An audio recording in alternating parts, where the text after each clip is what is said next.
കൃഷ്ണ ഗുരുവായൂരപ്പ ശരണം. ഗുരുവായൂരപ്പൻ്റെ ഉച്ചപൂജയും കളഭാലങ്കാരമൊക്കെ കഴിഞ്ഞു, നട തുറന്നു. ഇന്നിപ്പോൾ എല്ലാവരും തിരുവാതിര ആഘോഷത്തിലായിരിക്കുമല്ലോ. അപ്പോൾ എല്ലാവർക്കും തിരുവാതിര ആശംസകൾ.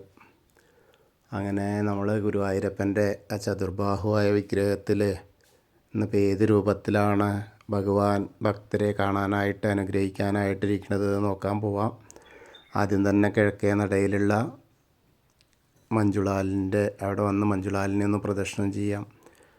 അപ്പോൾ ആ വെങ്കല പ്രതിമ, അതായത് ഗരുഡൻ്റെ, അതേപോലെ പുതിയ കുചേലൻ്റെ പ്രതിമയും അതൊക്കെ ഒന്ന് കണ്ട് നമുക്കങ്ങനെ വന്ന് നേരെ അത്തിമര ഗണപതി ക്ഷേത്രത്തിൽ വന്ന് ഗണേശനെ കണ്ട് തൊഴാം. ഗണേശനെ കണ്ട് തൊഴുത് സർവ്വവിഘ്നങ്ങളും മാറ്റിത്തരാനായിട്ട് പ്രാർത്ഥിച്ച് നമുക്ക് നേരെ ഗോപുരവാതിൽ കടന്ന് അകത്തേക്ക് വരാം. അങ്ങനെ അകത്തേക്ക് വരുമ്പോൾ കൊടിമരത്തിൻ്റെ മുന്നിൽ നേരുള്ള ആ വലിയ ബലിക്കല്ലും ഗജരാജൻ കേശവൻ്റെ 2 കൊമ്പുകളും അതിൻ്റെ നടുക്കുള്ള മഹാലക്ഷ്മി ദേവിയുടെ രൂപവും ഒക്കെ കണ്ട് നമ്മളിങ്ങനെ വാതിൽപ്പടി കയറുമ്പോൾ ഇടത് ഭാഗത്തെ മേൽപ്പത്തൂരിൻ്റെ പീഠവും ആ കിടാവിളക്കും വലതുഭാഗത്തെ ആദ്യത്തെ തൂണും ഒക്കെ നോക്കി തൊഴുത് ഭഗവാന്റെ ശ്രീലകത്തേക്ക് നമ്മളിങ്ങനെ നോക്കുകയാണ്. നോക്കുമ്പോൾ നമുക്കിന്ന് കാണാൻ കഴിയുന്നത് ചെറിയൊരു പാമ്പിനെ കാണാണ്ട്. ആ പാമ്പിൻ്റെ തലയുടെ മുകളിൽ ഉണ്ണി ഇങ്ങനെ കാൽപാദങ്ങളായിട്ട് നിൽക്കുന്നു. 2 കാൽപാദങ്ങൾ കാണാണ്ട്, കാൽത്തളകൾ അണിഞ്ഞിട്ടുണ്ട്. ചെറിയ പാമ്പാണ്, കാളിയമർദ്ദനാണ്. പക്ഷേ കാളിയം പാമ്പാന്ന് പറയാനൊന്നും പറ്റില്ല, ചെറുതാണ്. ചെറിയ ഉണ്ണിയാണ്, ചെറിയ പാമ്പുമാണ്. അങ്ങനെ ആ ഉണ്ണീനെ നോക്കുമ്പോൾ പട്ടുകോണൊക്കെ കൊടുത്ത് അരമണിക്ക് ഇങ്ങനെയൊക്കെ ഇങ്ങനെ ചാർത്തി, കുറച്ച് വലിയ തന്നെ കേട്ടോ, കുട്ടി ചെറുതാണ്. അങ്ങനെ മുകളിലേക്ക് ഇങ്ങനെ നോക്കിയ ഒരു വളയം പോലത്തെ മാല, അതിൻ്റെ നടുക്കൊരു ഗോപീതിലകം, പിന്നെ ഒരു പതക്കം പോലത്തെ മാല, കൈവളകൾ കാണാണ്ട്, തോൾവളകൾ അണിഞ്ഞിട്ടുണ്ട്. വലത്തെ കൈ ഇങ്ങനെ അരയിൽ കുത്തി വെച്ചിട്ട് ഇടത്തെ കയ്യിൽ ആ പാമ്പിൻ്റെ, കാളിയം പാമ്പിൻ്റെ വാലിങ്ങനെ അങ്ങനെ പിടിച്ച് നിൽക്കുക. വേറെ പ്രത്യേകിച്ച് ഒന്നുമില്ലെന്ന്, ഓടക്കുഴലോ മറ്റു കാര്യങ്ങളൊന്നും കാണാനില്ല. അപ്പോൾ ആ ഒരു ഇനിയിപ്പോൾ ഡാൻസ് കളിക്കാൻ, നൃത്തം ചെയ്യാനുള്ള ഉദ്ദേശത്തിൽ നിൽക്കുകയാണെന്ന് തോന്നുന്നു. മറ്റൊന്നുമില്ല. ആ മുഖത്തേക്ക് ഇങ്ങനെ നോക്കിക്കഴിഞ്ഞാൽ വളരെ സുന്ദരമായ മുഖം, അങ്ങനെ പുഞ്ചിരിച്ചും കൊണ്ടാണ് എല്ലാവരും നോക്കി പുഞ്ചിരിക്കുകയാണ്. ഞാൻ ഇവിടെ പാമ്പിൻ്റെ മുകളിലാണ്, കാളിയൻ പാമ്പിൻ്റെ മുകളിലാണ്, കാളിയൻ്റെ ദർപ്പം അടക്കാനുള്ള ശ്രമത്തിലാണ് എന്ന് പറയുകയാണ്. അപ്പോൾ ആ ഒരു കാഴ്ചയാണ് നമുക്ക് കാണാനുള്ളത്. മുകളിലേക്ക് ഇങ്ങനെ നോക്കിയാൽ തിരുനെറ്റിയിലൊരു ഗോപീതിലകം വെച്ചിട്ടുണ്ട്. അതേപോലെ തന്നെ കളഭം കൊണ്ട് പീലി ചാർത്തിയിട്ടുണ്ട്. അങ്ങനെ നല്ല രസമായിട്ട് കാതിൽ ചെവിപ്പൂക്കൾ വെച്ചിട്ടുണ്ട്. എല്ലാം കൊണ്ടും വളരെ അതിസുന്ദരമായ ഒരു രൂപത്തോട് കൂടിയിട്ടാണ് ഇന്ന് ഭക്തർക്ക് അനുഗ്രഹം നൽകുന്നത് നമ്മുടെ പൊന്നുണ്ണിക്കണ്ണൻ. അങ്ങനെ 2 തിരുമുടി മാലകളുണ്ട്. ഒന്ന് എങ്ങനെ വെച്ചാൽ വെളുത്ത പൂവും തെച്ചിയായിട്ടുള്ളതും, മറ്റൊന്ന് തുളസിയും തെച്ചിയായിട്ടുള്ളതും. ആ വെളുത്ത പൂവും തുളസിയായിട്ടുള്ളതും തെച്ചിയും തുളസിയായിട്ടുള്ളതും, അങ്ങനെയുള്ള 2 തിരുമുടി മാല. ഒരു ഉണ്ടമാല എങ്ങനെ വെച്ചാൽ വെളുത്ത പൂവ്, തുളസി, തെച്ചി, അങ്ങനെ അത് നല്ല കട്ടിയിലുണ്ട്. പിന്നെ മുകളിൽ വിധാനമായിട്ട് കണ്ണന് ഏറ്റവും പ്രിയപ്പെട്ട ആ തുളസിയുടെ 3-4 മാലകളുണ്ട്. അപ്പോൾ അങ്ങനെ ഉള്ളൊരു കാഴ്ചയാണ്. നമ്മളിപ്പോൾ എല്ലാവരും ഭഗവാന്റെ സോപാനപ്പടിയിലെത്തി നിൽക്കുകയാണ്. എന്നിട്ട് നമ്മൾ ഭഗവാന്റെ ശ്രീലകത്തേക്ക് നോക്കിയിട്ട് കാണുന്ന ആ ചതുർബാഹുവായ വിഗ്രഹത്തിൽ കാണുന്ന ആ കളഭം കൊണ്ടുള്ള അലങ്കാരമാണ് നമ്മൾ കാണുന്നത്. ആ ഭഗവാന്റെ ആ കാളിയമർദ്ദന രൂപത്തെ എല്ലാവരും കണ്ട് തൊഴുതോളൂ കേട്ടോ. ഗുരുവായൂരപ്പൻ്റെ തിരുമുമ്പിലാണ്. ഗുരുവായൂരപ്പൻ്റെ അനുഗ്രഹം നമ്മളിലേക്ക് എത്തും, തീർച്ചയാണ്. കാരണം എന്താ വെച്ചാൽ നമ്മളെ മനസ്സ് ആ ഭാഗത്ത് ആ സോപാനപ്പടിയിൽ നിന്ന് തൊഴുകയാണെന്നുള്ള സങ്കല്പത്തിൽ നമ്മൾ തൊഴുതാൽ അവിടെ എത്തി എന്നുള്ളതാണ്, ഉറപ്പാണ്. അങ്ങനെ നമ്മൾ അവിടുന്ന് തൊഴുത്, ഭഗവാനെ തൊഴുത് അവിടുന്ന് ഇറങ്ങി നേരെ വന്ന് അഗ്നികോണിലുള്ള ബലിക്കല്ലും അതേപോലെ തിടപ്പള്ളിയും പിന്നെ ചുവരിൻ്റെ മുകളിലുള്ള ആലിലക്കണ്ണൻ്റെ ചിത്രമൊക്കെ കണ്ട് തൊഴുത് സപ്തമാതാക്കളെ കണ്ട് തൊഴാം. അങ്ങനെ സപ്തമാതാക്കളെ കണ്ട് തൊഴുതിട്ട് നേരെ നമ്മൾ കാണുന്നത് ഗണേശനാണ്. ഗണേശൻ്റെ അവിടെ വന്ന് ഗണേശനെ കണ്ടു തൊഴാം. അതോടുകൂടി പ്രാർത്ഥിക്കാം.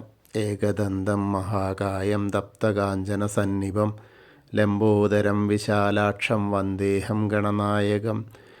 അത് കഴിഞ്ഞ് സരസ്വതി അറയിലേക്ക് നോക്കുക. സരസ്വതി ദേവീനെ കണ്ടു തൊഴാം. സരസ്വതി നമസ്തുഭ്യം വരദേ കാമരൂപിണി വിദ്യാരംഭം കരിഷ്യാമി സിദ്ധിർഭവതു മേ സദാ.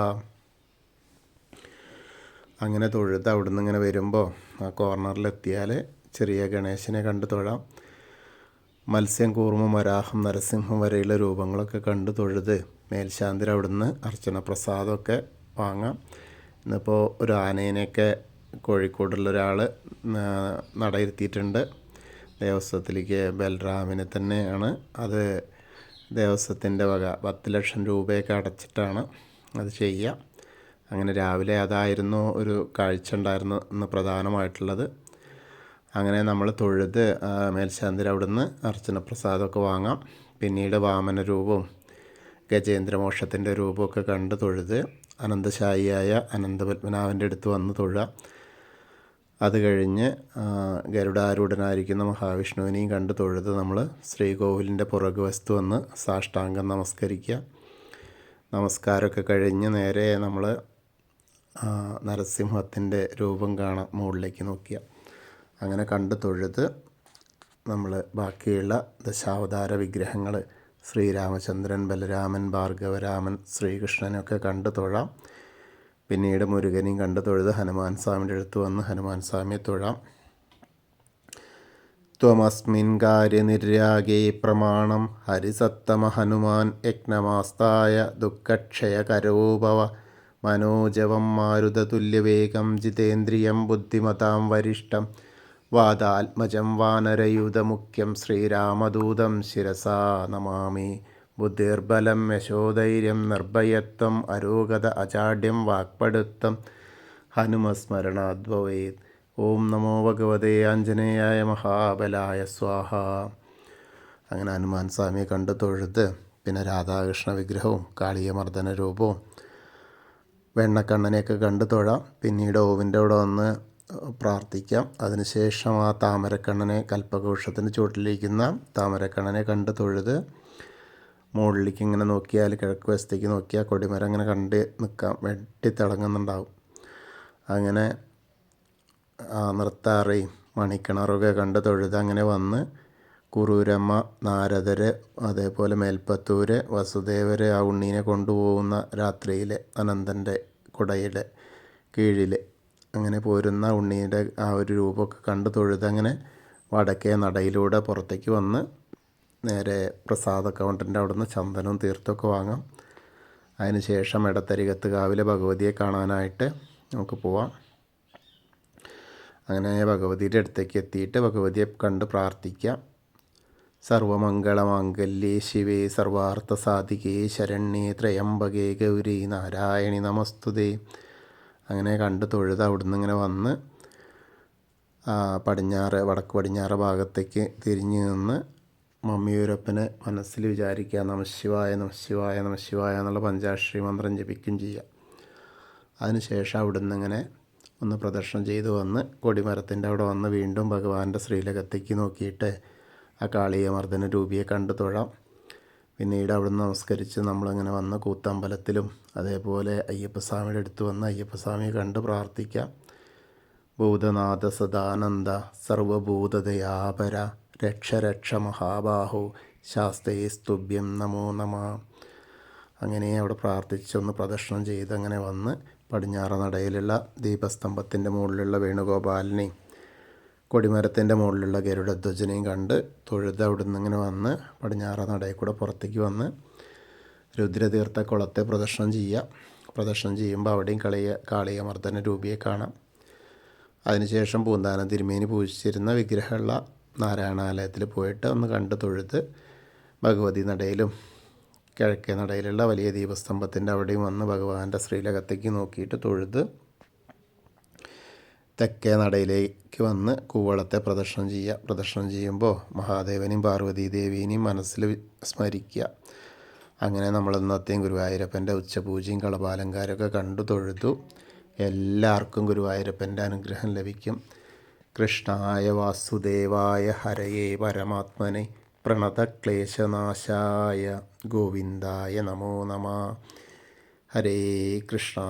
ഗുരുവായൂരപ്പാ ശരണം.